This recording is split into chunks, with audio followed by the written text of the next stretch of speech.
নমস্কার বন্ধুরা, আপনি কি যুবসাথী প্রকল্পের অনলাইনে আবেদন করতে গিয়ে বিপাকে পড়েছেন?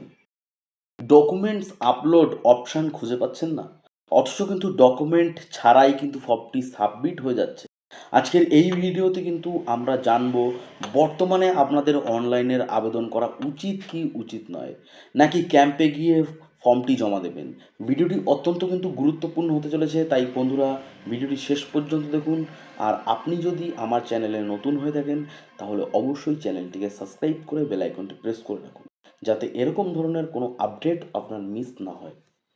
তো প্রথমেই আমি বলে রাখি, যুবসাথী প্রকল্পের অনলাইন আবেদন শুরু হওয়ার পর থেকেই কিন্তু বিভিন্ন রকমের কিন্তু সমস্যা কিন্তু দেখা দিচ্ছে। তো প্রথমত যে সমস্যা হচ্ছে ওটিপির সমস্যা। প্রথম দিকে কিন্তু ওটিপি আসছিল না, যদিও এখন কিন্তু সেই সমস্যার কিছুটা কিন্তু কমে সমস্যাটা কিন্তু সমাধান হয়েছে। তারপরে যে সমস্যা হচ্ছে মানুষের প্রধানত ডকুমেন্ট আপলোডের কিন্তু কোনো জায়গা আসছে না। বেসিক ডিটেলস দেওয়ার পর কিন্তু দ্বিতীয় ধাপে ডকুমেন্টস আপলোডের অপশানটি কিন্তু উড়ে যাচ্ছে। আবারও কিন্তু অবাক করার বিষয় হলো, ডকুমেন্টস আপলোড না করেই সেটা কিন্তু আপনাকে তৃতীয় ধাপে নিয়ে যাচ্ছে এবং ফাইলটি কিন্তু সাবমিট অপশন কিন্তু আপনাকে দেখাচ্ছে এবং সাবমিট করতে বলছে। সাবমিট করলে পরে হচ্ছে না, আপনারা দেখবেন এরকম কিন্তু সমস্যা হয়ে আছে। তো যদি আপনার কোনো ডকুমেন্টস আপলোডের ঘরগুলো না আসে, তবে কিন্তু এখানে অনলাইনে আবেদন করা যাবে না। একসঙ্গে কিন্তু প্রচুর মানুষ পোর্টালে আসায় সার্ভারের উপর কিন্তু চাপ পড়েছে। তো বর্তমান কিন্তু পোর্টাল ঠিক করার কাজ চলছে, আপনারা অত্যন্ত দু একদিন অপেক্ষা করুন। যখন দেখবেন ডকুমেন্ট আপলোড অপশানটি আসছে, তখনই কিন্তু আপনারা আবেদনটি করবেন। এছাড়া কিন্তু বাইরের কেউ আপনারা আবেদন করবেন না, এরকম সমস্যা যদি আপনারা দেখে থাকেন। তো যারা ডকুমেন্টস ছাড়াই ভুল করে সাবমিট করে দিয়েছেন, তারা কিন্তু ঘাবড়াবেন না।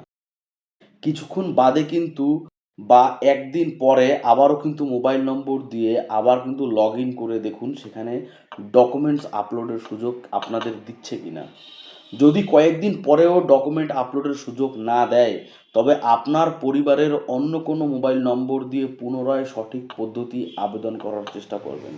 তারপরেও যদি আপনাদের সমস্যা হয়, আপনাদের যে ক্যাম্প করা হয়েছে সেই ক্যাম্পে গিয়ে আপনারা কথা বলতে পারেন এবং আপনাদের যে ব্লক অফিস আছে সেই ব্লক অফিসে গিয়েও কিন্তু আপনারা কথা বলতে পারেন। তারা কিন্তু সমস্যাটির সমাধান বের করে দেবে।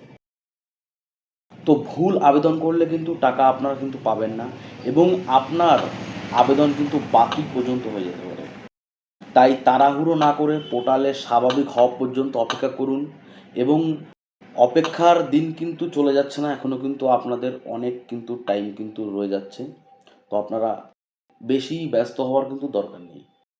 আপনারা আস্তে আস্তে করুন, যদি করতে না পারেন তাহলে আপনারা অফলাইন ফর্মটি জমা দিয়ে দেবেন। তো ভিডিওটি সবার আগে শেয়ার করুন যাতে কেউ ভুল আবেদন না করে। এই ধরনের সব আপডেট পেতে আমাদের চ্যানেলটিকে সাবস্ক্রাইব করে রাখুন এবং বেল আইকনটি প্রেস করে রাখুন। আমাদের হোয়াটসঅ্যাপ চ্যানেল, টেলিগ্রাম চ্যানেল আপনারা যুক্ত হতে পারেন, তার লিঙ্ক কিন্তু ভিডিও ডেসক্রিপশনে দেওয়া আছে সেখান থেকে। তো বন্ধুরা, সবাই সুস্থ থাকবেন, ভালো থাকবেন। আবারও দেখা হচ্ছে আপনাদের সাথে পরবর্তী কোনো আপডেট ভিডিও নিয়ে। টাটা।